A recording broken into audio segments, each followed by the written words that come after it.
And we are back. This is Kern and Kernel. Welcome back to the show. Say hi, Mr. Kern Jr. Doesn't say anything. Just sitting there silent. Yeah, that's where we at, man. That's where we That's at. necroliberalism. Necroliberalism. Um, Thank you, everyone. Goodbye. It was a nice show. No, of course I'm joking. So, I've seen this article and a few things went up and went off in my head, and it really rounded up our conversations on liberalism. This spirit of liberalism, which now seems to have turned into the spirit of necroliberalism.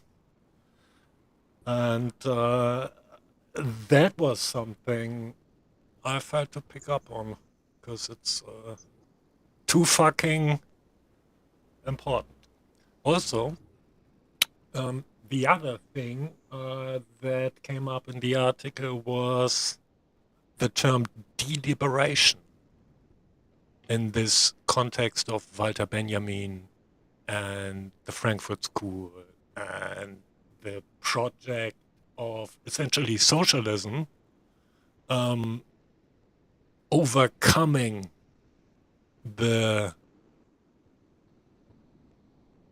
limits of liberalism, if you will, and by that anointing it. Ha! So there's some weird thoughts. Yeah, I don't even know, man. I don't know where to start. What do you think? How are you doing, man?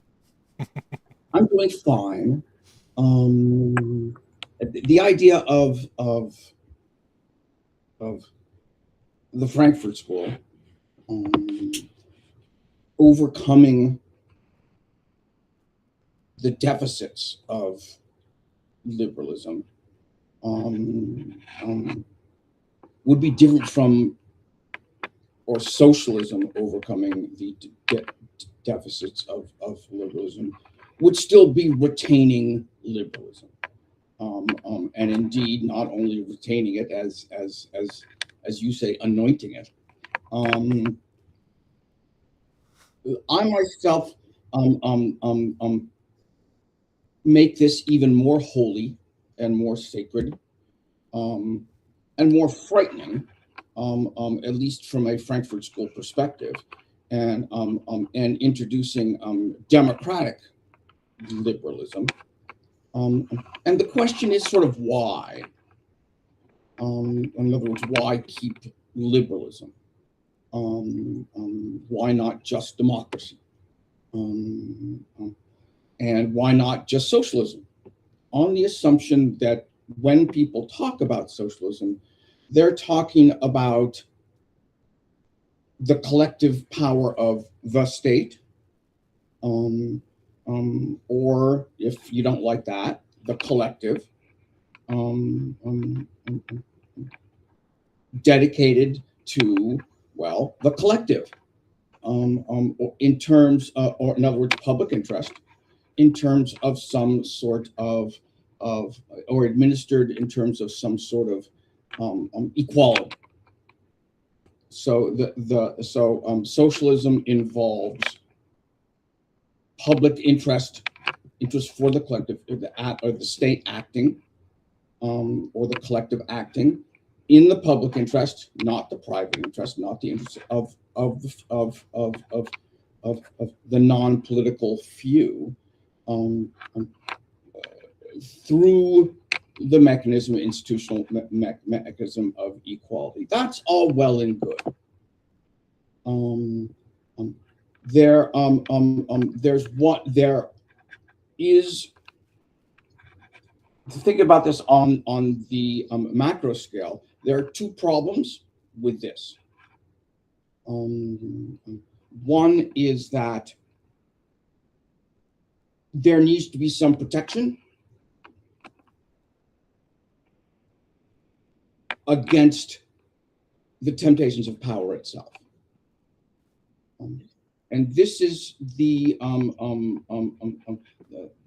call it rights, call it separation of powers.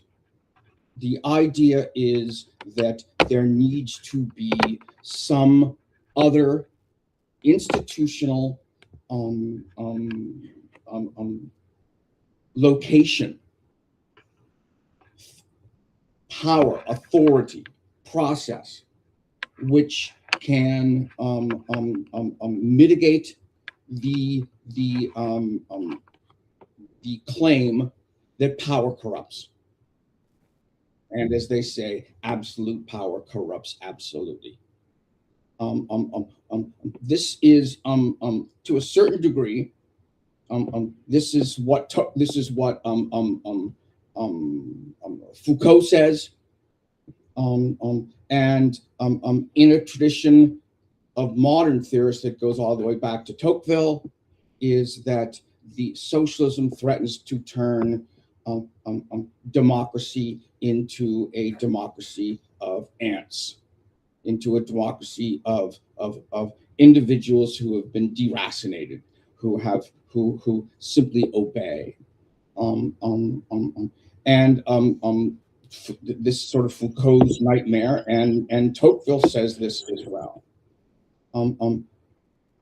Another way of putting this is that there needs to be some there needs to be some way to counter the power of the collective, the power of the all. This is where America comes in shining. This is where liberalism steps in with the judiciary in America. We say when we look at China, look, the problem with China here is that it lacks an independent judiciary. And indeed, when the American constitutionalists, people who wrote the Constitution, in particular Hamilton, talk about the judiciary, they say, look, we need some institution, some authoritative body, some decision, somebody which can challenge the decision-making power of the centrality with something that is not political. Some other way, be it religion, be it private interest, be it the law. And that's what the liberals come up with, that there is this non-political proceduralism called the law, which is based on individual rights, that counters the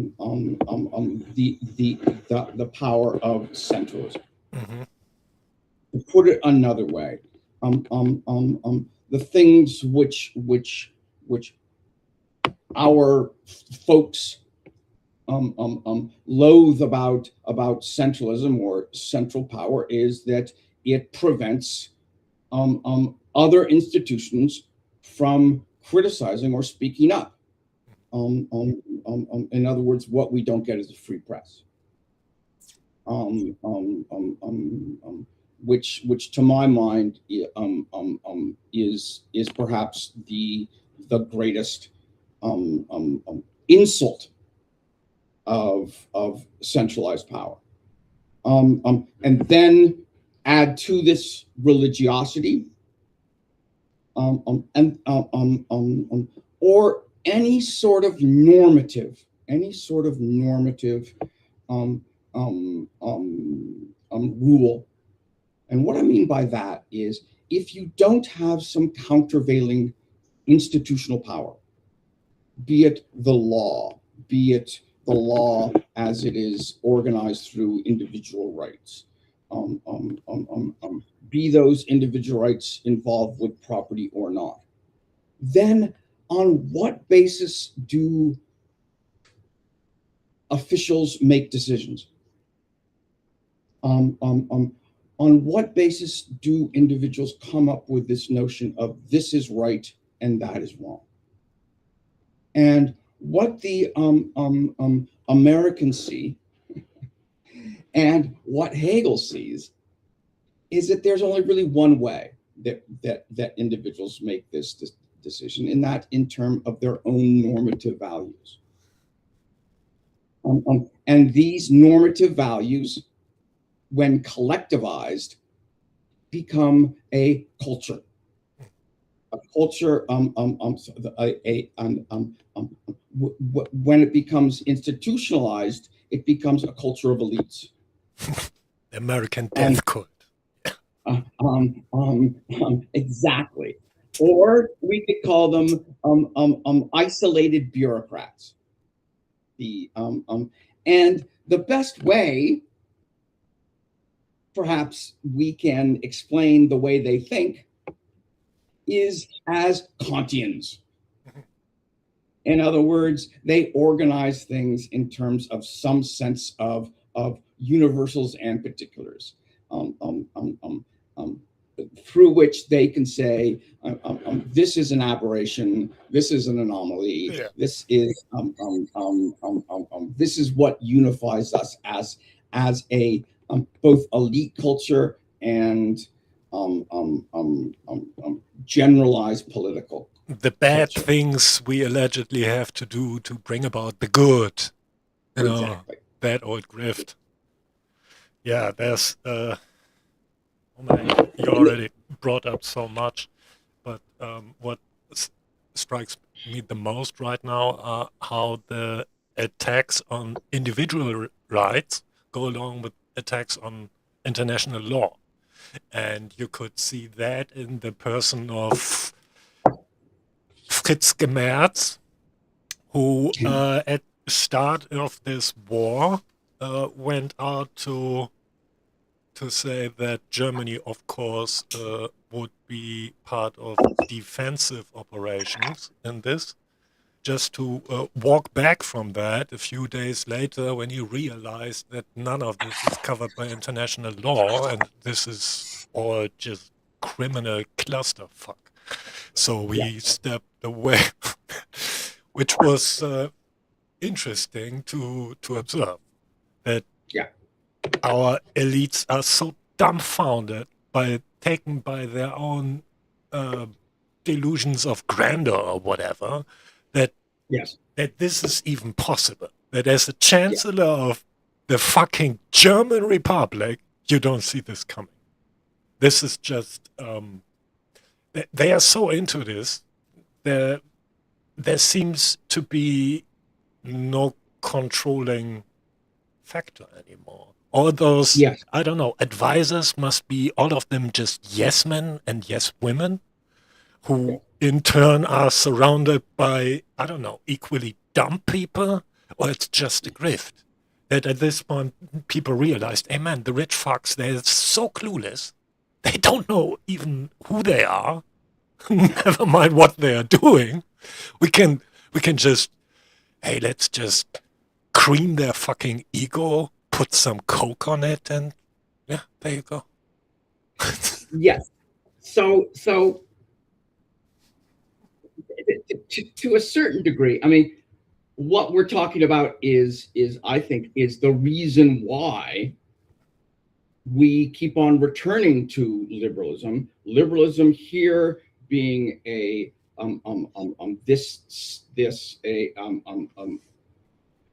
a system which counters itself with some sort of which checks its own power through some countervailing proceduralism and normativism, substance and procedure, and I think a lot of this has to do with well, gosh, we have this thing called the Constitution. We know our Constitution is bad, but has some problems, but we still need a Constitution. And to a certain degree, what we're going back to, at least in the way this manifests in the United States, is that we want our leaders, we want the king to obey the law. The king is less than the law, and then we have all these kings who want to say, "No, I am the law." We're going back to the odd, the weirdly human, and I mean what I mean by human is that it goes back to, you know, it goes back to the realm of kings. It goes back to Caesar. The idea of of only a person, a decision-making person, can solve things. Some of this is called Caesarism, indeed. That only one guy can solve these problems. I just I'm gonna, if you notice me looking around, there's a book that I've just read, and I want to get the cover for you because it's oddly important. So I'm going to I'm going to create a sin and get you the book. And walk away from the camera. Walk away from the camera. Isn't that horrible? Just leave me alone with millions of viewers who are facing, chewing on their nails. The fuck is he on about this stuff? Yeah, I don't know. This is why I did it, because for some reason I need to get the text. And this is called When the Clock Broke. Oh. And this is a book just came out, like in December. When did this book come out? By John Ganz, G-A-N-Z, probably a German. Ganz genau. Ganz genau. Copyright 2024. This is about an era, this odd era, odd 4 years or 3 years in American politics leading up to the election of Clinton. And as post-Reagan, during the presidency of George Herbert Walker Bush. And what we get, oddly enough, he goes through the, I, oddly enough, was in Germany for half of these years. He points out, his argument is that pretty much everything that's happening today, including Trumpism, was prefigured, could be seen as occurring during these few odd years from 1990 to 1992, and from the Gulf War to the election of Clinton. And in other words, we are sort of reliving, playing the circular game again, going back to the time or reliving this opposition between the people and the leader. There was this guy, H. Ross Perot, and he was a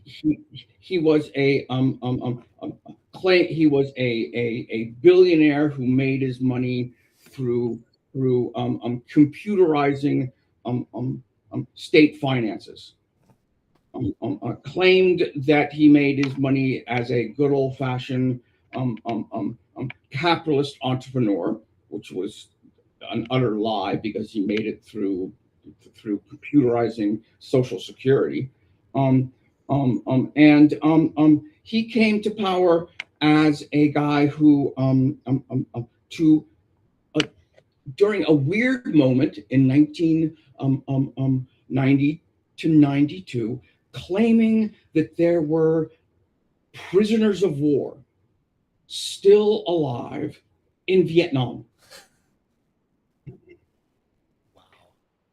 And he was absolutely positive that there were POWs in Vietnam working chained together, working for the as slave labor in Vietnam prison camps.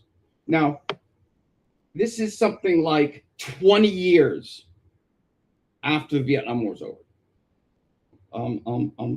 But he was convinced that the Vietnamese were keeping these guys as slave labor. Well, the thing is that something like 40% of Americans believed it. They were sure. They were positive. And there was this weird. If you've lived in America, you still see them, these black flags that had as a silhouette of an American prisoner of war that was supposedly in chains in Vietnam. This swept America, and it swept H. Ross Perot, an oddly funny-looking guy, who said that what America needs is somebody who knows how to make decisions. We need a decision maker. We need somebody who can act, somebody who can cut through the bullshit and solve the problems. And that person is me. And this guy, he came out of nowhere, at least as far as the consciousness of the American media is concerned. And all of a sudden, he was wildly popular. Simply based on the idea that he knew how to make decisions, that he could act decisively.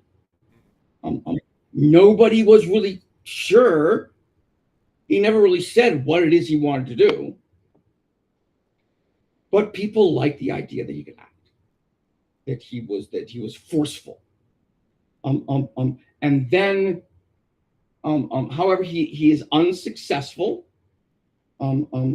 because the only reason you can say he was unsuccessful is because the American middle class was strong enough to say, no, we're going to go with our regular old parties.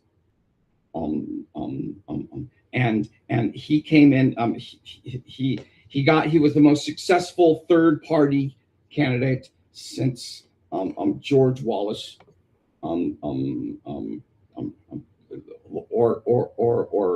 George, or perhaps Teddy Roosevelt. He ran as an outsider. And the sense is that things need to get done, things need to change, and so we need this leader. And this is again Caesarism, to which we fall prey to. There is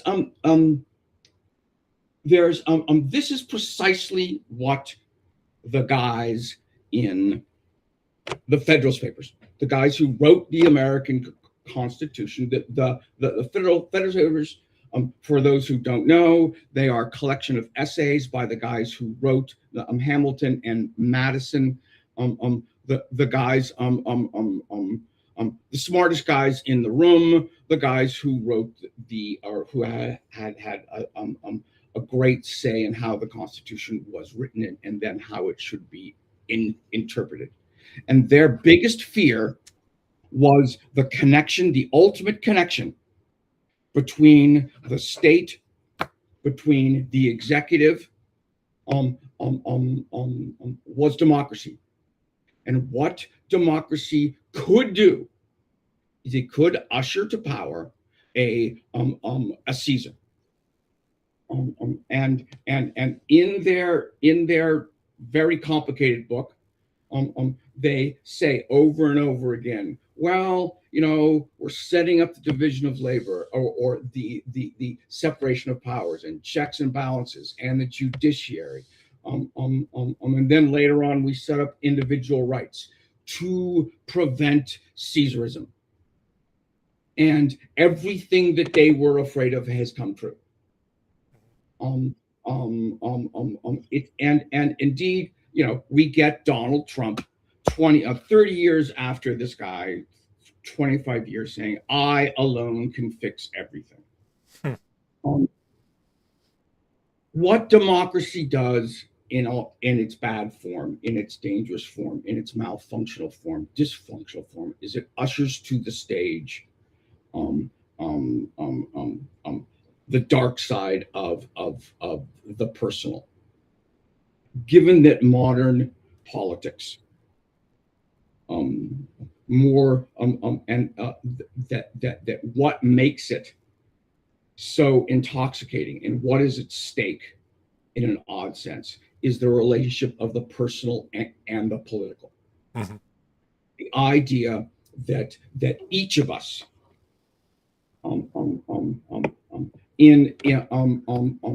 can have a personal relationship to the state such that our decision-making power, collectivized, can bring forth our personal desires, wants, feelings, values to the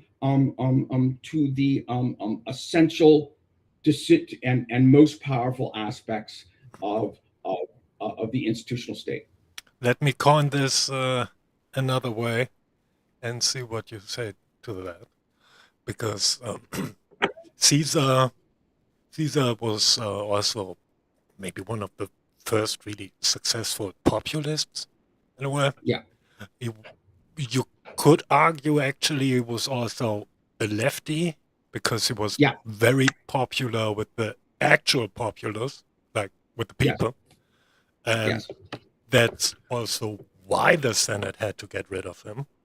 So the entire concept is just fucked up, because you will run into your Senate and you will get knifed. It's just a matter of time, because this is how the system operates. And to pick up on your last thought, we could use this example of history to overstate and say, what if we all became Caesar? Yes, or all looked at Caesar and said, "That is me." Yeah. How are you going to knife us all? Yeah. Well, this I think is the moment that Americans are facing. Is that they're looking at Trump, and hopefully we are saying, "That is me." In other words, hope of and this is sort of the hope of Zizek, and my hope, oddly enough, as well. I saw Zizek's point. I was afraid of it when I heard it. I thought of it before he said it, but that means nothing. And Zizek's point to remind these folks is that Trump is a good thing, because Trump is bringing out all that's evil in America, liberal democracy, liberalism, all that's twisted, so that we can see it clearly, so that we can be better able to stamp it out. Yeah, that's why I think he's an artist. Because in a way he helps to render things visible and illustrate them. Even if it's just by reaction of the audience to what's going on. And with that, you can actually work on this. So it's not everything is bad. There's possibility to refine or sublimate something out of this. Yes. I mean, so, I really didn't think I'd be saying this, but or I didn't think of this before I started today, but what do you do if you're un-American? What do you think if you're un-American? Because we look at ourselves from the outside and we are shocked, and we look at things from the inside and we are shocked, and we are horrified. There is an article, my favorite guy in the New York Times. He's this black guy named Jamil Bowie, and he is a writes in the op-ed, and he is of course a lefty, and he is incredibly smart. He's my hero at this point. He also, as he should, is one of the few people who talks about American politics in terms of the Federalist Papers and Tocqueville. I don't know if he knows Hegel and Marx.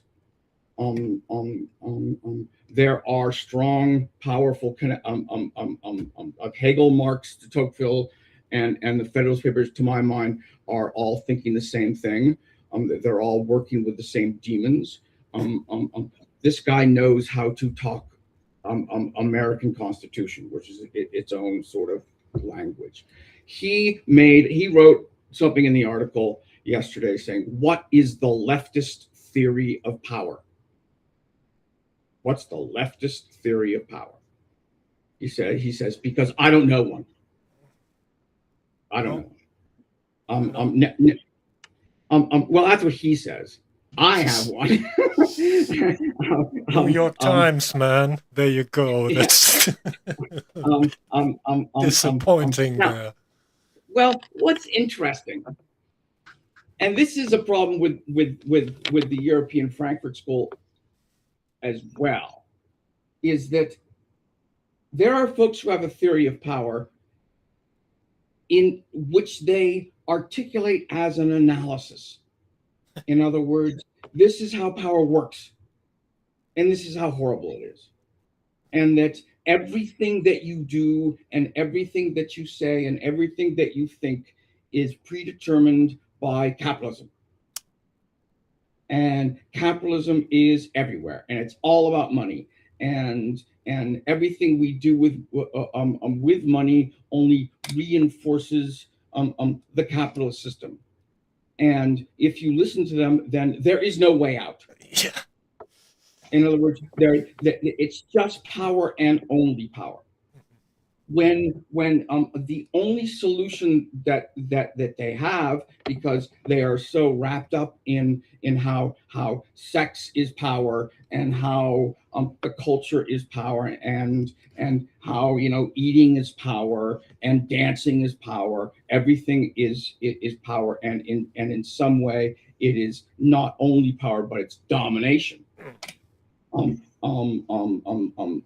This is it's sort of Freud gone crazy. Our super egos run everything. Then you ask them, well, how do we get out of this? And the only answer they have is spontaneity, which isn't an answer. It's just like, well, people will get together and do the right thing. It is an answer, and also isn't. Yeah. It'll be one giant Woodstock festival. That's, in other words, they have a theory of power in terms of how power corrupts. They don't have a theory of power. The left does not have a theory of power, which is normative, which tells us what to do, how we should act. The theory, we are really good when you listen to the Frankfurt School about how fucked everything is, but only in rare case. Fromm and Marcuse, but Fromm and Marcuse were really big during the 60s, and that they both had limited appeal. They could not establish themselves, or their theories could not be established institutionally such that they could form the extremely complicated nation states we have today, or pretty much anything we have today. That's so ahead of their time. I have to think of Horkheimer, who said there's Right. still the other option to refuse this accumulation of wealth, and in that find Right. ways to explore your own freedom. And that's it. And that's Right. what That's I it. That's see it. in you already mentioned the culture. So Yeah. there are things going on where money is at some point just money. And that's Right. what most rich people say anyway. It's also Right. this massive illusion, and you're the more taken by it, the less you have. I mean, that's something Right. I know from my own experience, and it kind of the pressure is out of the pot once you've made it, and you're back into business. Hey, hi guys, I'm back into business. Some new books coming out. Check out Sublation. Maybe I'm going to fire Right. them Right. up. Right. Right. Right. Right. Right. They can be tasty sometimes. Sometimes. So oddly enough, and this may be a problem, is that I absolutely agree with you. Indeed, this is where I get, my own values.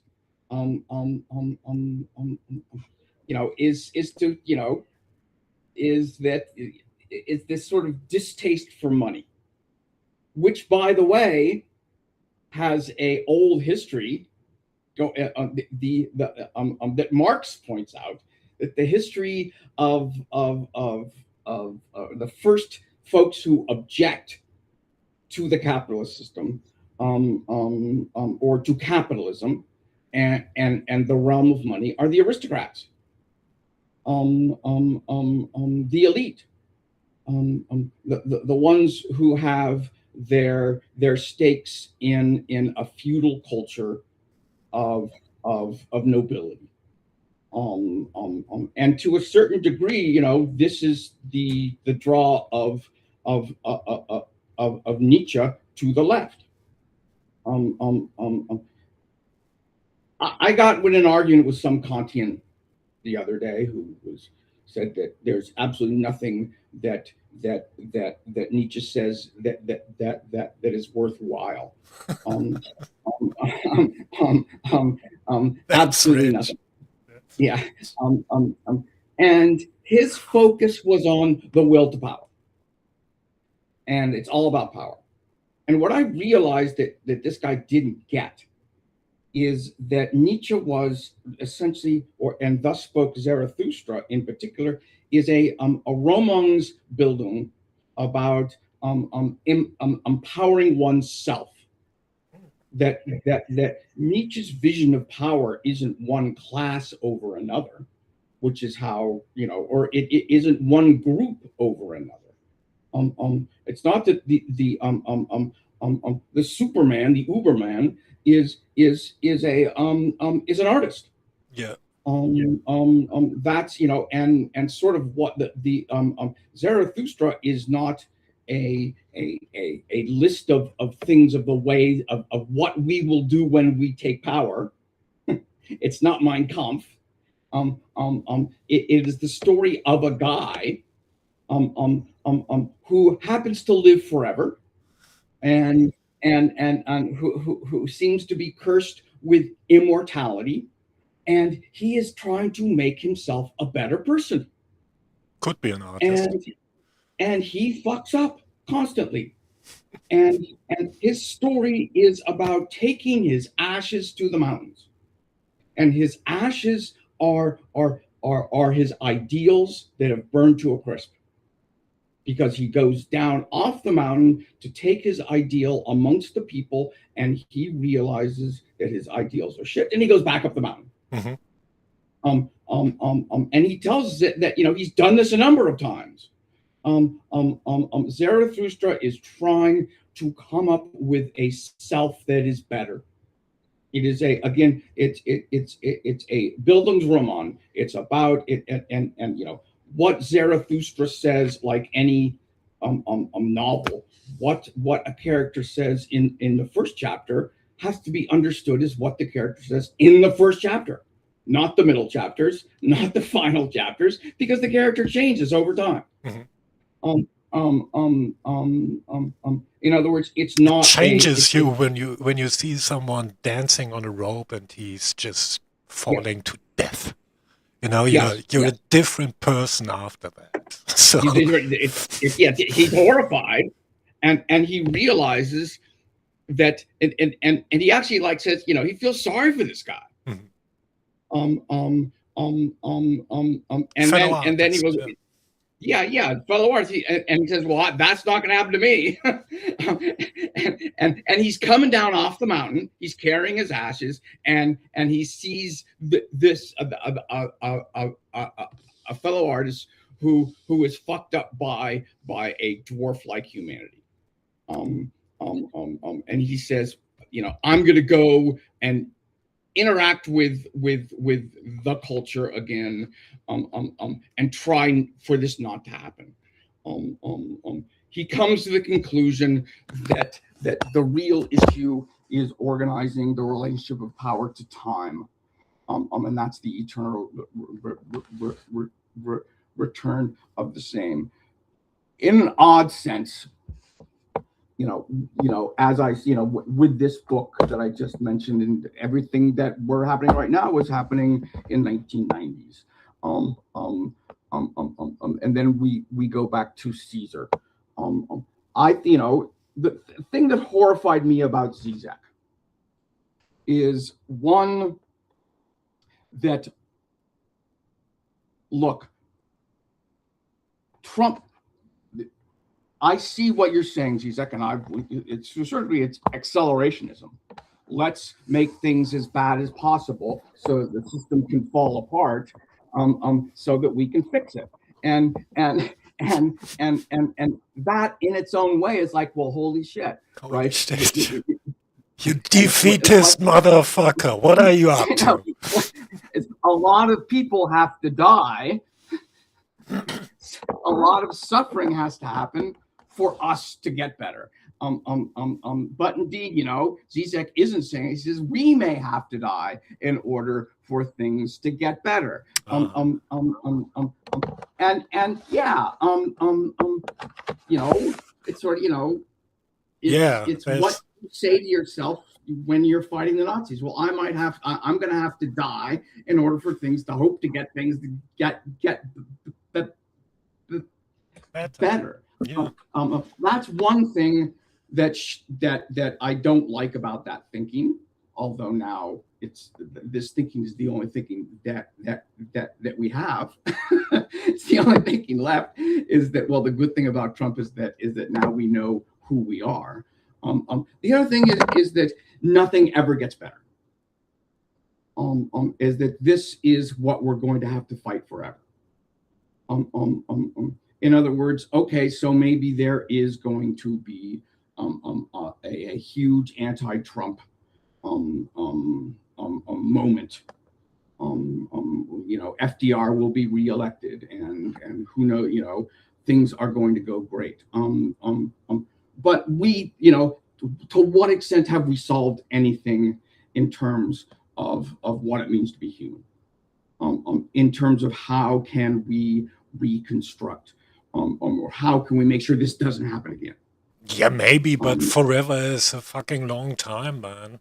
I'm thinking back to, always drawn back to the Renaissance, kind of new age, new people, Renaissance people, which we still are. And it's about time again. I mean, 500 years passed, so why couldn't forever be more tomorrow?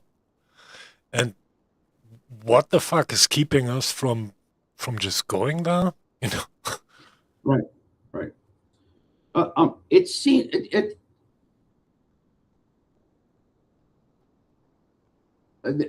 to me, to me, what the fuck is keeping us from moving is and we didn't know this last time, but we do now, and I guess, you know, we have improved. Is this individualist masculinity. And I have to admit, but I must say, you do see amongst these ICE people, right? If you watch these ICE folks, you see about 1 out of every 10 of these ICE folks is a woman. There are a number of women who get into this. It's not a gender thing anymore. No, it's not a gender thing anymore. You just need to be violent and cruel enough or something. I don't know. I know, and I think I've said this to you before. Is that it's testosterone.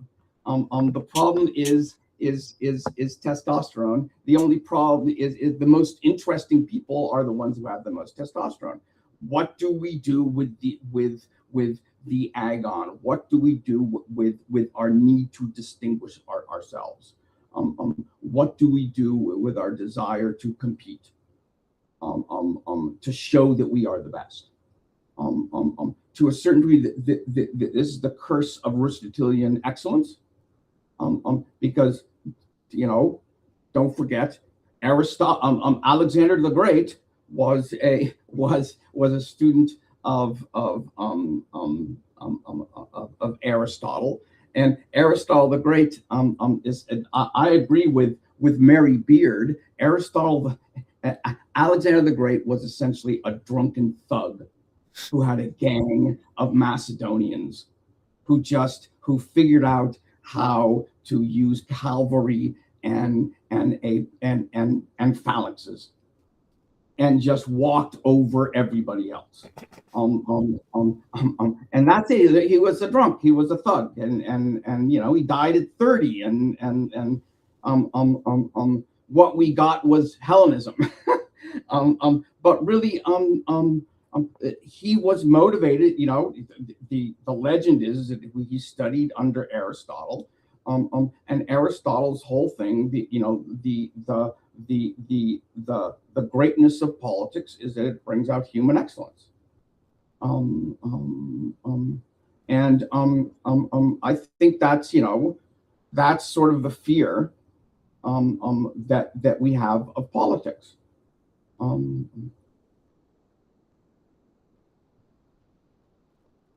We are so the idea. So Jamil Bowie looks for, he says in the New York Times, what is the leftist theory of power? We don't have one. The Frankfurt School has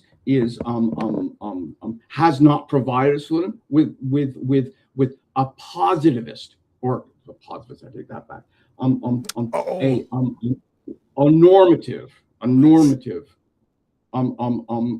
way of saying, okay, this is what we have to do now. Yeah, but do we need one when we have a method? We have a strategy. We have a tactic. We have imminent critique. We have power lying in the streets ready to be picked up. We've got that also. Yes. So how can you look over that only because it's not, in a sense, positivist, and you can't take real account of it in a spreadsheet? That's what I mean. That you cannot really take account of it. That's something. Power eludes our methods of taking account of it. Doesn't really boil down to figures and.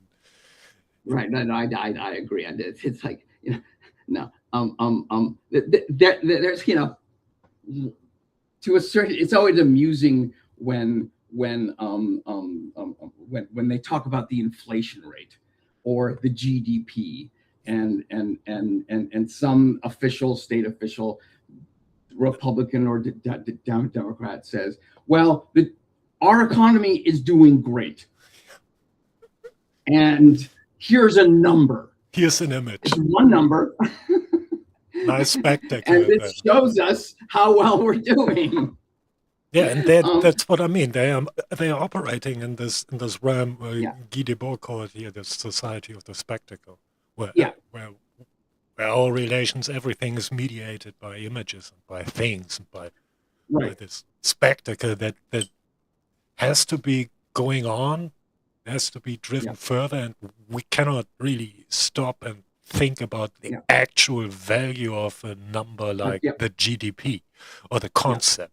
We don't even have the concept of an idea to work on something else. So that's and it showed its weakness when Biden said, when the Democrats told the American people, when Biden and then Harris was running, look, things are great. Look at our economy. Here are these numbers, right? And people said, well, fuck that. That, that has nothing to do with our lives. What, to my mind, what they are saying is, look, we've been squeezed by capitalism since the 1980s, through the 70s, up until now, slowly and surely. Exactly. It's even worse, man. It's necroliberal bullshit, because what they don't tell you is that this military Keynesianism is actually what keeps their fucking economies afloat. What would happen if we stopped selling weapons to the genocidal cretins now laying waste to fucking Iran? I mean, that's what they don't talk about, and that's just cynicism. Well, the thing is, to the extent, as Zizek turns Trump around for us and says, look, there is a pony in here, in this shit. We do now know what we don't want to do. There's going to be a turnaround with this whole notion of Trump. We're all going to get together and say, okay, we know we don't want that. The same thing with Guy Debord and the spectacle. And this, to my mind, goes into that thing which politics is. And I think I may have told you this before. And this sort of goes to what is power. So politics, we can say, is not economics. It is not law. It involves economics. It involves law. It's not culture. What is the political? What distinguishes politics as a form of power?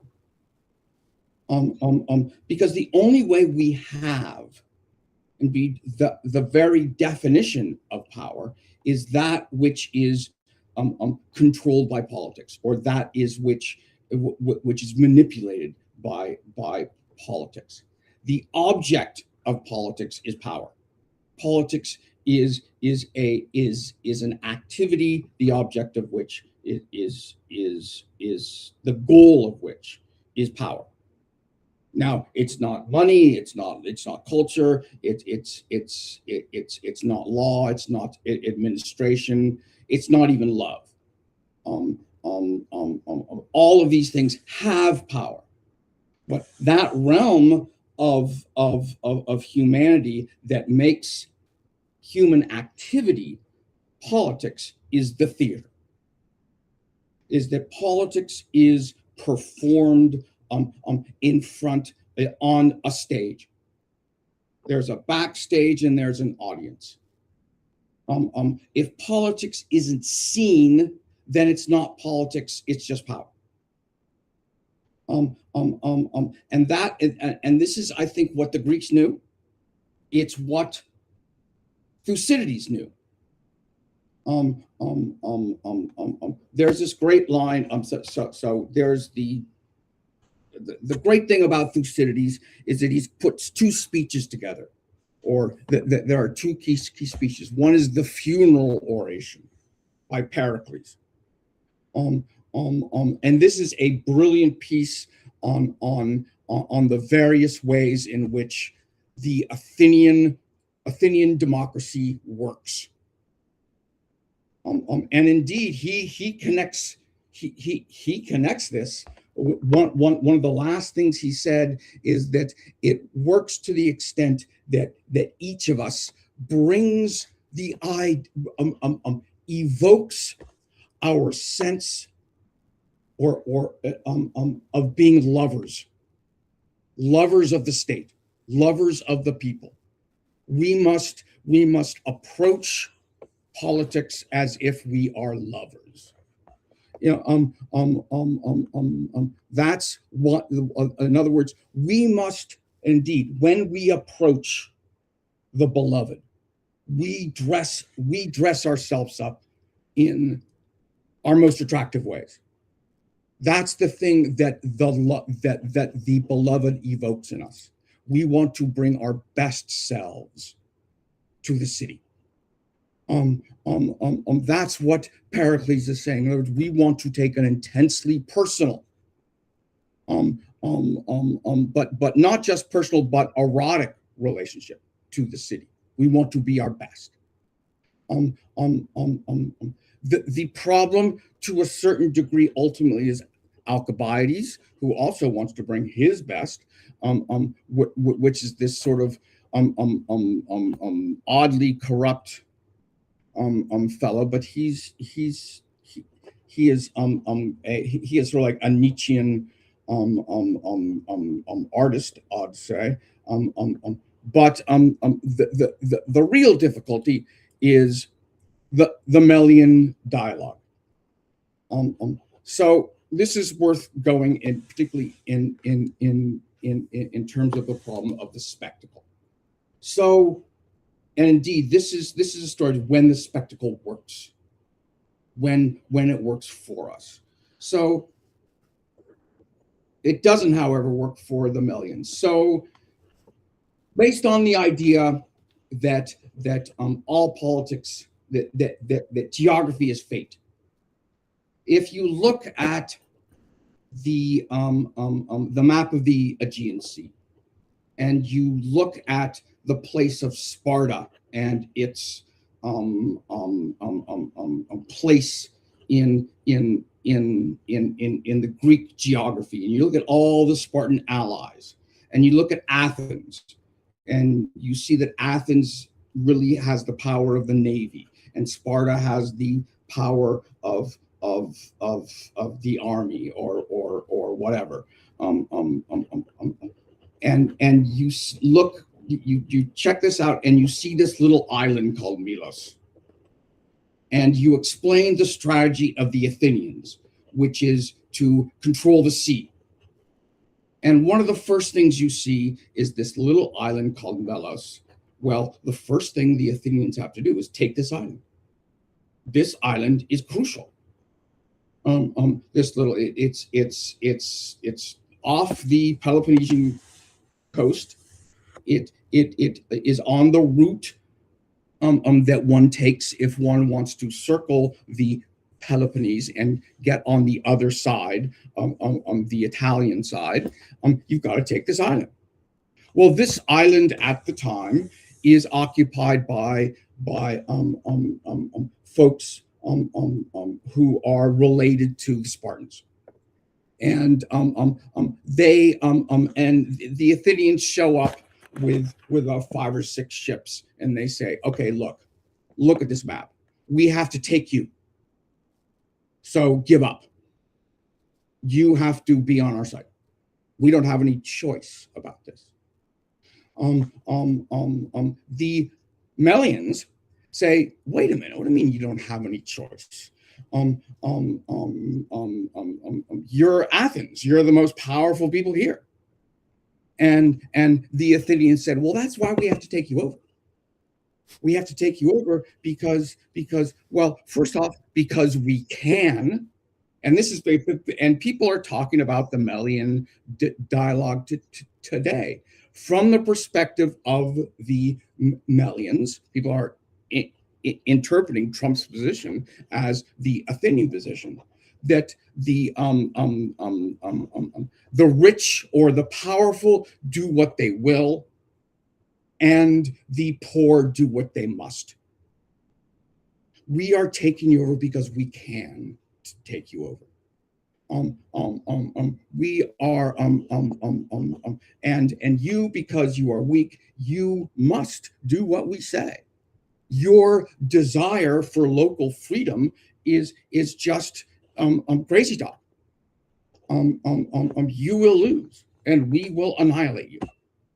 Why don't we just let's stop the annihilation, give up this stupid idea of freedom as self-determination, and just accept that we're going to take you over now.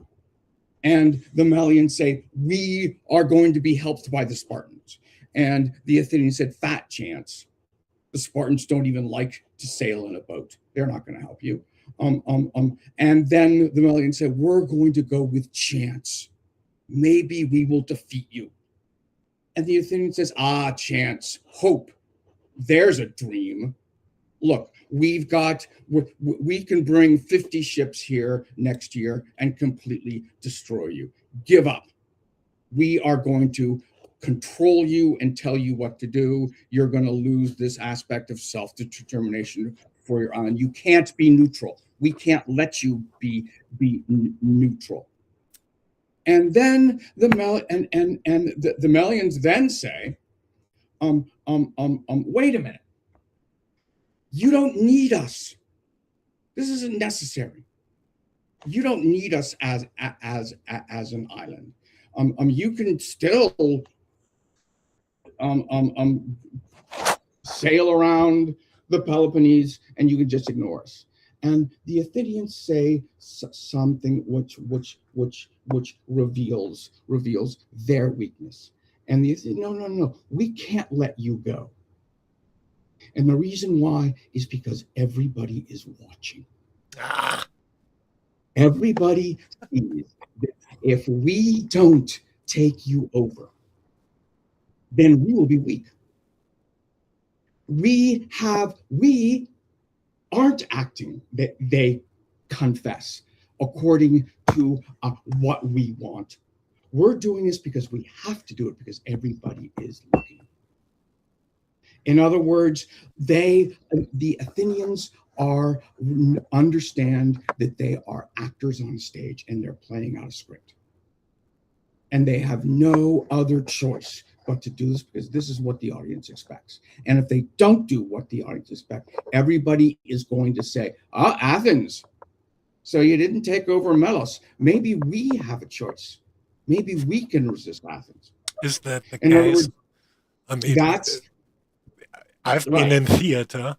I've seen pieces unfold and people who didn't really care about their audience and the perception.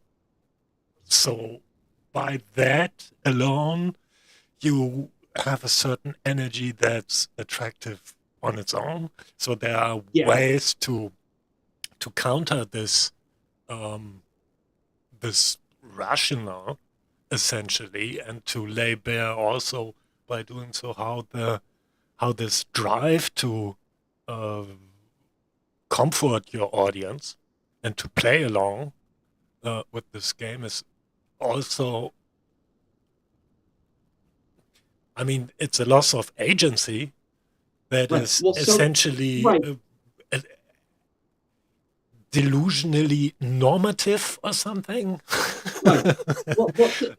It's not that we come to Earth with this, it's a political decision actually happening, not really on stage, probably behind stage in preparation for the stage, so that the actor can act on stage, and this entire thing. So there's let's get to what the Athenians are facing. They are facing, it's not that they want to keep their audience comfortable, just the opposite. What the Athenians, and this is what the Athenians say to the Melians, they say, if we let you go, then there are other people who we are holding on to, who we are dominating, who will be encouraged by your resistance, and they will try to revolt. Mhm. We want to, we hold, the Athenians say, we hold an empire. And there are a number of people who don't like being held by us. We have to keep them afraid. We need to keep, we need to keep people anxious. There you go. We don't want to comfort people. That's why we have to destroy you. So, To let them know. you could say in a way they are comforting them, but in their fear, and to keep them in their chairs, you know. Yes. Yeah, but you're totally right. That's true. Yeah. And the result is, well, is that the Melians say, no, we're going to take our chances. The Athenians say, whatever. And they come back next year with 50 ships and they kill all the men, enslave the women and children. And that is that. What ultimately happens is that Athens goes too far. It pushes things out and tries to take Syracuse. A little adventure in Sicily. Yeah, a little adventurism, and it just so happens that they can't do it. Hey, it was a grand idea, biggest deal ever. They could have done it with Alcibiades, but Alcibiades was an unstable genius. And they put their faith in Alcibiades, but then Alcibiades, his enemies took the fleet away, or didn't give him the power that he wanted, and the Athenians made a mistake, and the Spartans built a fleet, figured out how to run it, and the Athenians lost. Yeah, the power of logistics, man. Yeah. But the thing is that it's this. That's my repudiation, or not repudiation. That's my, the spectacle doesn't always work for you. And this is what's happening with Trump. Trump has gone too far. The only problem is that he's dragged everybody else into it. We all see it. And indeed, the spectacle really matters now. Because now, so I have my, well, actually, one, so it's very interesting. So I have it's Trump, but it's also the backstage guy. It's what's going on backstage in everybody's mind. So I tutor a Chinese kid, autistic, really, really smart, but has trouble writing English. Which, you can't blame, because even English writers have trouble writing English. In any case, one problem he has is that he grew up in a Chinese-speaking household. And in other words, he didn't grow up listening to the sort of fundamental structure of the English language. So he's had to learn English as a second language. And he's very smart, but he's autistic. And he's his parents only speak Mandarin, and he understands Mandarin. And he was telling me that his father, speaking to friends in China, what they talk about is Israel, and that essentially Trump is doing everything that Israel wants. In other words, Trump himself is a mediocrity. He's a fool, and the thing about being a fool is that they need somebody to tell them what to do, ultimately. And this is where Netanyahu steps in. The thing is that the entire world is now looking at this. Is now looking at the Strait of Hormuz. They're looking at Trump, and they see this guy has the slightest idea of what he's doing. Besides the fact that he's destroying the oil industry, which he has sort of spent, the last 10 years saying he is a man of the oil industry. That's sort of the ultimate contradiction, is that he really thinks that he is. I mean, if there's one group there's two different sorts of people who might win. One is people are saying the Chinese. Now the Chinese have their own deep structural problems, economic problems. But as far as global geopolitics, this is great for the Chinese. The other folks who might do well are the solar folks, the wind folks, all the folks who are anti-oil, because what Trump is doing is that he is making oil production, he's destroying oil production. And that, so there may be winners here, or winners that we like. And this is because, to a certain degree, because of the power of the spectacle. The spectacle now has Trump on center stage, and he doesn't know the script he's following is that whispered to him by Netanyahu from behind the scenes. Now, we don't even know if that's true, but that's what everybody is thinking. Everybody is thinking this is really Netanyahu, because Trump has no fucking clue what he's doing. This, to a certain degree, doesn't look good for the Jews. But now we sort of have, it's the world against Netanyahu and Trump. That seems to be part of also this conflation with Zionism and the Jews. That's also something that's pretty much normalized. And so there are a few things going there, but yeah, I think that the silence surrounding the Epstein files and whatnot play a role in this, because that story in itself is just capitalism. That's what that is. Just relations of exploitation. And there might be sexual and there might be whatever, but there's a system, and this is becoming increasingly visual and hard to overlook and hard to gloss over with some liberal bullshit you usually hear. That, I don't know, Trump is the problem or whatever. No, I think there's something to his points that there's probably more Democrats on that list too. So I could really fathom that. It's not difficult. And if you see what the elite has been doing, what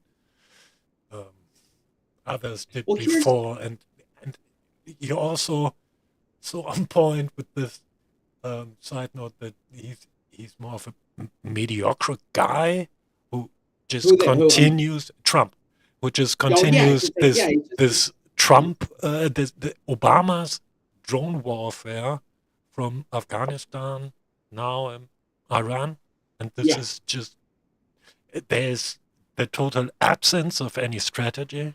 There's no nation building. It's just nation ruining now. Just targets, no strategy. It's world economy destruction. It's astonishing. No, I don't think that's something he doesn't know.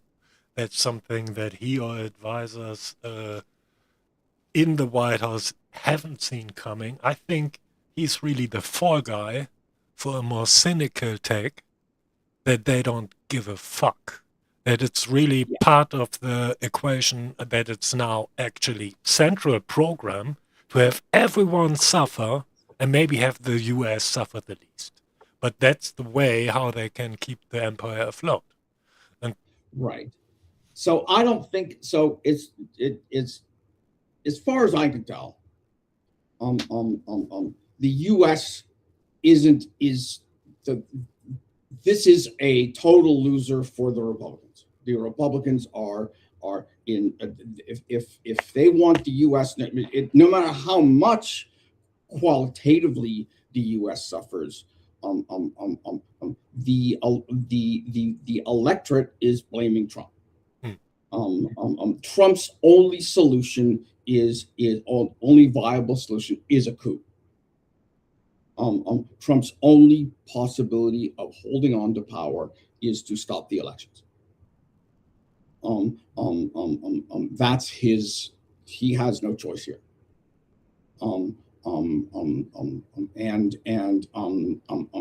That and he knows it, and that's what this whole thing about changing the voting, the SAVE Act, changing the voting system, is all about. That's what ICE is all about. Is setting up a private army, and that's what we're facing. Is in November an attempt at a coup. I don't know what's going to happen. Let me tell you a different story about it. It's not the Epstein files. It's odd. And this is I don't know if I've told you about this before. And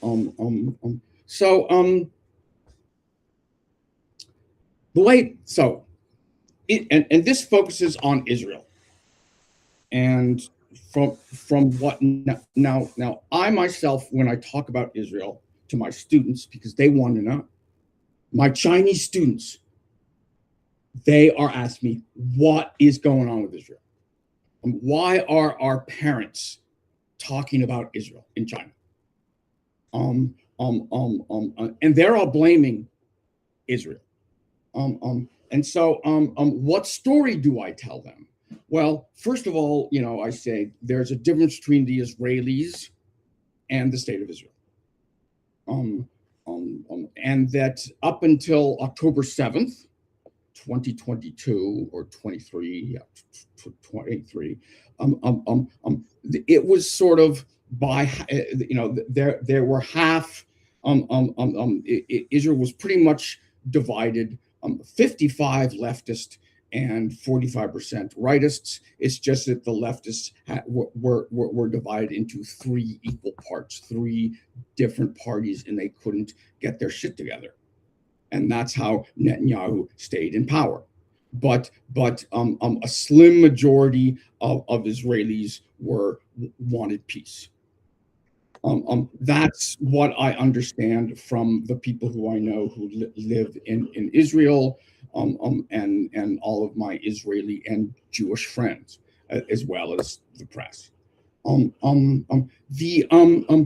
problem was for Iran and for by extension Hamas, is that Israel was about to make a deal with Saudi Arabia. Indeed, the Saudis and Israelis were just about to seal a deal, and this is what we're talking about within a week's, like just a few days before October 7th. Now, the power of Hamas was set up by Netanyahu. Because Netanyahu was trying to delegitimize the Palestinians. The Palestinian, He moved to Hamas over Qatar and laundered them. So the folks on the West Bank were becoming more and more moderate, and the West Bank Palestinian police were working with the Israeli police. And there was an institutional alliance between moderate Palestinians and moderate Israelis that threatened Netanyahu. And so Netanyahu supported the Palestinian enemies, or the against the PLO, or the West Bank people in Gaza. So Netanyahu started supporting Hamas. And Netanyahu was supporting Hamas even to the, in other words, all these, every month or so, there would be missiles flying from Gaza into Israel, of which Israel was, for all we know, was paying for.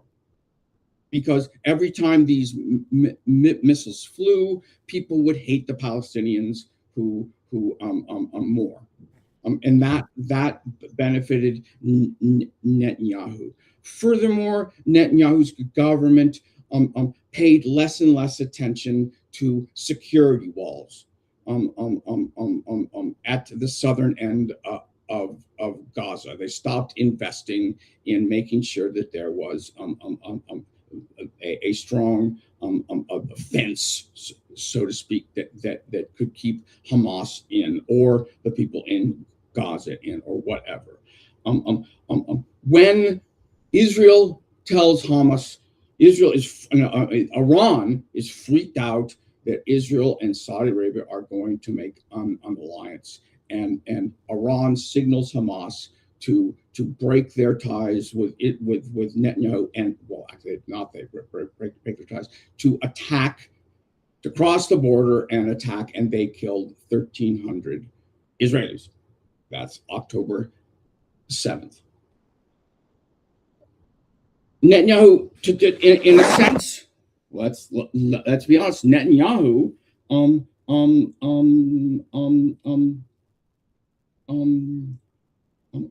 wins to a certain degree, because now everybody hates the Palestinians even more, and now people are saying, okay, we cannot tolerate the Palestinians, not one bit. And he starts bombing Gaza, and he has the support, as I understand, of like 70% of the Israelis, because they're horrified at what happened in October 7th. Yeah, not to mention the international support. Yeah. Not. However, at the same time, and this is the beginning weirdness. This is the first weirdness. 70% of Israelis who at this moment, as I understand, from the papers, want to get rid of Netanyahu. They don't like him, but they do like this war. They do support what's happening in Iran, but they're very aware that Netanyahu is a part of this. Now I tell myself, so in the meantime, here in America, the Republican Party, and this is what was happening in the early 1990s, there's a division in the Republican Party as to is the Republican Party pro-Jew or anti-Jew? And you've got a lot of Republicans starting to say that it's okay to be an anti-Semite. It's okay to hate the Jews. Oh my God! This is a serious deal. So now,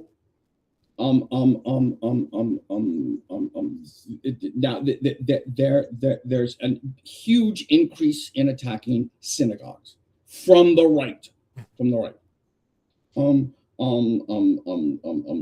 This sort of puts the Trump government, because Trump wants to put Palestinians in prison for attacking the Israelis, but now his problem is that you've got right wingers attacking. This is old-fashioned right-wing anti-Semitism. That's a contradiction about Israel that's manifesting over here, because America's always been the friends of the Israeli people, but not the Israeli state. So I have to, the evangelical right is certainly a friend of the state and state power and state violence and all that kind of jive. Weird, weird. I don't know. Is this Armageddon they're working on? So my liberal response is that, well, we have to distinguish between the Israeli people and the Israeli state. Right. I am against the Israeli government. So, do you support, Chris, the right? Are you a Zionist? Well, only to the extent that involves the existence of the state of Israel. Mm-hmm. Yes, there should be an Israel. However, Zionism now means, according to the left, is rampant Israeli imperialism. Yeah. No, I'm against that. Furthermore, I can distinguish between the Israeli people who hate Netanyahu and then the Israeli people who want this war. I'm for the Israeli people on one hand and against them in another. And that's a liberal that's the liberal contradiction. Which I myself find myself trapped in. But there is a mirroring contradiction. Which a friend of mine in Kurdistan is telling me, and she is a very, very, very smart woman, and I may have talked to you about this before, but it's worth bringing up now in this context, and that is that she says that she does not know one Islamic person. Now she's in Kurdistan, which means she's not Arabic. She's not an Arab, but furthermore, she is like many, like a number of smart women and a number of Kurds. She loathes religion. So she is a liberal in that extent. She says she has not met a single Islamic person, Arab, whatever, who would not and had moved to Israel in a second. That every man she knows says that they would by far and away rather live in Israel than any other place in the Mideast, from Morocco to Indonesia, that they would all rather live in Israel. Because the religious Islamic state is so oppressive that Arab Israelis are treated better have more rights, more capabilities than any other Islamic country. In other words, the massive contradiction on the other side is that the Arabs would prefer to live in Israel. That shocked me. And I said, "Are you sure about this?" And she said, "I swear this is the underlying. If you ask seriously any Islamic man there is this overwhelming opinion that if you want to live free in the Mideast as an Arab, then the best place to do this is Israel." That's quite something there, but it in a way makes sense that the contradictions under capital increase and the class warfare becomes thus more intense, more personal, and oppression more felt in places where development isn't really that far. So makes sense to me. It makes sense. It's also that in Iran the issue is it's I think we all know it is that 70% again the same 70-30 70% of 60 or 60-40 here in the United States of the people in Iran hate the regime, and but 30%, 20% are the regime, and they have the guns. And what we learned is that in 17,000 dead, I think, of Iranians, 40 days ago, you can't ask the Iranian people to revolt because they don't have guns, and that they'll just get massacred. This is why. In other words, it's not so much capitalism; it's the 20% who control it. It's the Republican Guard. There's also something else going on. The moment Trump and Bibi graciously allowed the Iranians to revolt with their support. Bombardment was the moment the revolt essentially died. It's probably hard to understand for elitists, but that's first not the way to talk to people who really at least have the illusions of agency. You know, you wanna leave him that, and ideally accept that people actually have agency. Yeah. And the moment you, meanwhile, coming out of the other genocide, now send your planes there to what exactly? Commit the next? Yeah, I don't think those people are your friends. This is whatever shit you've got going there. But that's not exactly what a friend would do. There are other ways to change the regime. There could have been a lifting of sanctions before this shit happens, not afterwards, to, I don't know, somehow manage the oil price or whatever. I actually don't think that there, at this point, that there were other ways to change a regime, but that's not the issue. The issue is where we are right now. To my mind, so then there's another perspective on this, and this is more backstage. So on the one hand, we have what's going on in front of us, and this is this farce that we can call Trumpism, Netanyahuism, and they are sort of dancing just at the edge of the cliff, about to fall over. And it's all, everybody's watching as the time creeps forward until November. At least we are here.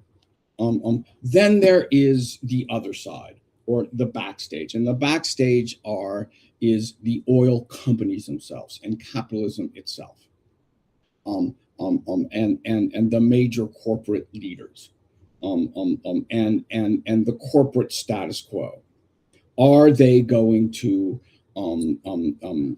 make where are they going to play their hand?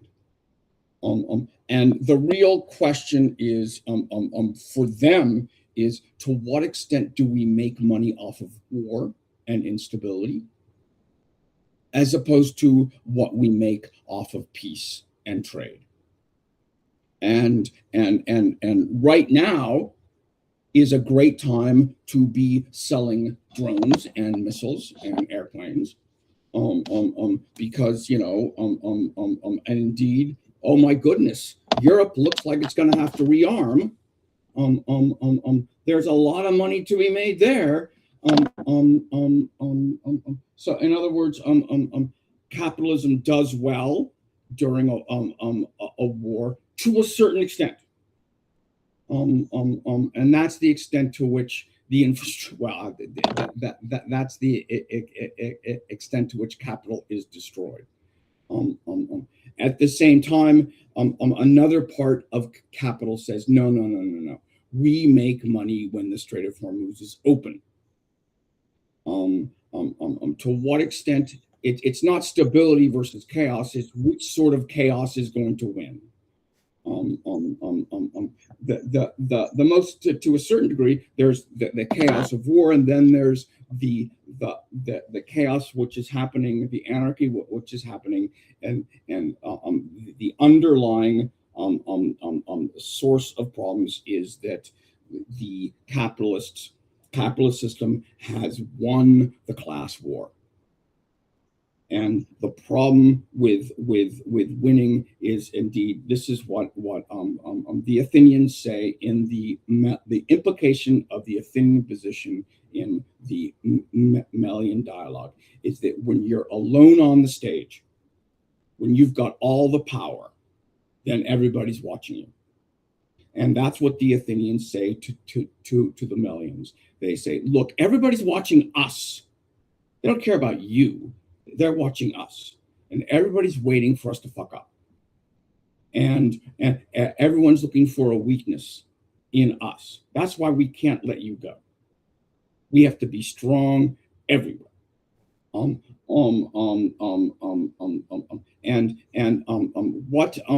This sort of, we must be strong because we're the only ones left on the stage. And this is, to my mind, one of the huge paradoxes of power.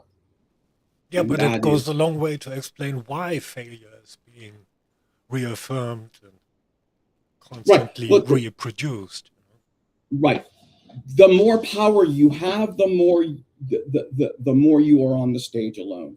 The more you are on the stage alone, the more responsibility you have to take. The more responsibility you have to take, because everybody is watching you. This is the positive side of spectacle. Is that if you are the center of the stage, then every little fuck up is your fault. And in other words, spectacle is working against Trump right now. For everything he does, he has to have a reason, and he has none. This is the script. This is the turnaround point in which all of a sudden everything is going in the opposite direction. It's when people realize is that Trump, the man who wants to do everything, all up to, he said, he has said notably, somebody asked him, do you have any constraints? And he says, the only constraint that I have is my own sense of morality. And then it says, and we see that he has no morality. He has no purpose. He has no reason. This is purely arbitrary. This is all exposed on stage. Mm-hmm. Mm-hmm. And this is why he's about to fall. What he does have is a lot of power, but that's right. You already made this distinction. Power is in politics, and that would be essentially our exit from this shit show. That would be the Politica, to make this, to render this lack of politics essentially visible, and this lack of strategy, coordination, or whatever is going on. Well, even worse, that there is something, but that is just a fascist nightmare and just cynical bullshit, which would explain why it's being held in the dark, and the media plays its part with that. Reminds me of the shadow courts, all this secret world of secret shadow programs, dark black projects, however you name them. They need their court system as well. And so you have shadow courts dealing with their internal strives as humans, fucking up constantly. And the law has to rule over that. But we don't hear much from that. It's just totally... No. Yeah, that's all backstage stuff. Which is, one like the real backstage, to my mind, is in places like the Congo, where there are all these people fighting each other because we're all trying to get the minerals out. There's been an ongoing civil war in the middle of Africa about mining and mining rights and the stuff we need in order to keep our computers going. The real backstage are the factories in rural China. The mining also in South America. The new sweatshops in Great Britain. The sweatshops in Los Angeles, sweatshops in Algeria. That's the real backstage. The front stage is where the where the tragedy appears. And indeed, but that's not where the tragedy happens. The tragedy happens in this fucked up division of labor in which we can only exist by turning a certain percentage of humanity into slaves. And that is the that's where the real tragedy lies. And this is, capitalism and this demand for profit, which we need in order to sell ourselves on the stock market. It's the demands to increase shareholder value. That's that connection. To a certain degree. So what I'm trying to do here is articulate a theory of power and politics that describes not only the way things are, but the way things are, could be, that doesn't rely on a vision of ourselves as being essentially robots of the capitalist system. That we are stuck. I want to get the Frankfurt School friends of mine are saying, look, we accept that the basic idea of Adorno is despair. That this is the spirit of Adorno, is to sort of say, it's all fucked. There's nothing we can even think that isn't capitalism. And this is where I hit back with my positive, my optimism of the intellect stuff. Which really drives me crazy. You need some more pessimism of the intellect and more optimism of the will. We're still working on that.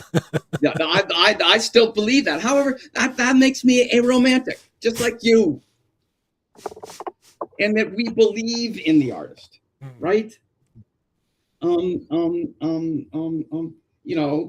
Adorno doesn't even believe in the artist. I'm not so sure about that. He does believe in the art. Oh no, he doesn't believe in the culture industry. And he doesn't believe and he thinks that everything the culture industry produces is shit. Yeah.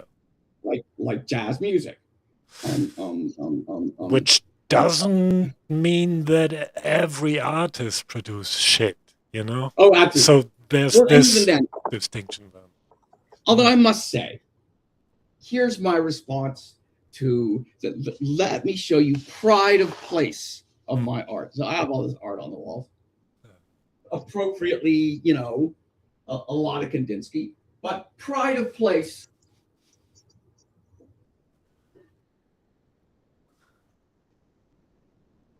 SpongeBob. Is SpongeBob, right? Now, this is what drives Adorno crazy, right? This is kitsch, right? Oh, man.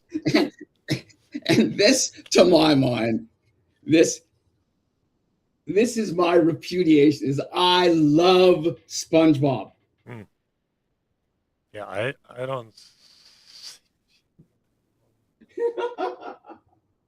So I gotta tell you, one reason how I fell in love with SpongeBob, and you would too, is that I had a 4-year-old, or that I had a son who grew up with TV.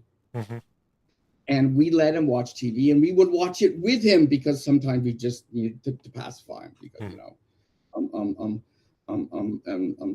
and so he watched SpongeBob. And so we watched SpongeBob. And as I watch SpongeBob, it's very, very funny because it's made for adults precisely in my position. SpongeBob is written for the adults who are sort of stuck there watching it. And this is to make sure that the adults who are the ones in control of the channel, you will find yourself laughing out loud if you watch 5 episodes of SpongeBob SquarePants. Already been there, did that. Yeah. I think it's hilarious. But it's this kitsch stuff that this guy doesn't like. I think that Jamil Bowie is right. We need a comprehensive and coherent theory of power that is both normative and dare I say explanatory. But when I get to the normatives, I go to the place where you and I are. Is that we can't. The best we can do is rely on what the Greeks relied on, which is education for a certain sort of persona. Institutionally, things don't hold together. All we can do is sort of make sure that. So Machiavelli has this great idea of constitutionalism. Is that what we want is a constitution, and he talks about this not in the prints but in the discourses. And what we want is a constitution that is that serves as a referential foundation, so that when we have a problem, a conflict, we refer back to the founding. We refer back to the moment of constitution in a sense of the beginning. It's sort of like the initial reason why we are a we to begin with. That's the moment of constitution. And when we argue about the terms of the Constitution, which in the end reinforces the Constitution. Makes all sense to me. Question seems to be how we do that. And yeah, you already brought up SpongeBob and Adorno, and then my mind just jumping into this opposite trench, shooting at you, being like, hey, you know what he would have loved? South Park.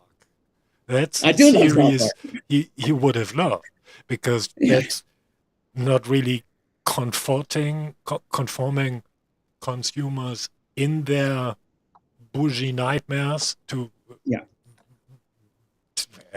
just overstated things to simplify, but it does this with humor and goes back to this foundation and brings us there in a more funny way. Though South Park started out the first 60% of its career as being anti-liberal, pointing out the sort of pomposities of liberalism, and I liked it, and it was right on then. It's also in the method, this collage of those puppets. Talking about the collage of puppets on stage. You can really work with it on that level as well, with the aesthetics, and that's okay. So I have to. It's been 2 hours. Again, time is just vanishing when I'm doing this with you. That's not good, man. I need to watch that. So, we're gone. We might not come back. It might be World War. I don't know. Maybe we will be here next week. In 2 weeks, right? In 2 weeks. Oh. So they're going to do fascism. They're going to do fascism. They're going to do fascism. And I will be watching them. And I will have my own take on fascism after the next time. All right. Do you know about Gabriel D'Annunzio? You Doesn't heard ring of a him? bell. Nope. So he's the first fascist, so to speak. One So to of speak. Mussolini's guys. Yes, he's pre-Mussolini, Ah, and he manages to get control over Trieste uh-huh. after World War One, and he tries to set up a fascist regime in Trieste, and he's got everything there, and you know, the beautiful and the military and masculine sexuality and the black tight uniforms, right? And the marching, and then the Ubermensch and all of this stuff, right? And this is people, he's a poet, right? And I just read a book on, or just read a short piece on him, and I'm curious. There's I think fascism is inherent in the democratic liberal culture, and Ah, that's John F. Kennedy. It goes back to Pericles. Yeah, and that's what I'll be inserting. But we'll see if they bring that up. yeah. It Um, goes um, also um, back to Odysseus, who explains yeah, why the dialectic of enlightenment starts there, yeah, and the Odyssey, and the chieftain at the the chieftain. mast, the boss.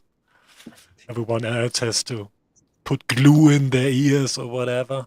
Shut down the Except song of the sirens, except for our boss. except for and after which the sirens plunge and drown themselves and dash themselves on the rocks Ah, because they love the boss, man. Always bringing nice ships with Matt. a remake is the movie's gonna be happening soon. I think it Um, already um, did, and it already no. trashed horribly. I don't know. They made one movie with Ralph Fiennes and Juliette Binoche, and this is about Oedipus coming back, the return. Oh, But no, with who is it? Matt Damon. mm-hmm. Oh, it's a big. They're doing the whole show, Oh the whole yeah. Odyssey. I Yeah, already saw memes mocking their costumes and the yeah. armor, and but that's Hollywood. We'll see. However, Okay, so we'll see. okay, let's end Yeah, it here. The I'll Odyssey. see you next week. But I will be listening. Mm-hmm. I will come on the end to make comments if so desired. Always. Um, and otherwise, I'll be sort of lobbing apples from the comments. Um, Apple um, pie. um, Apple pie, and don't forget to live well. Yeah. Ah, same to you. And to you. Thanks for watching. If you are so inclined, support us on Patreon. I need everything.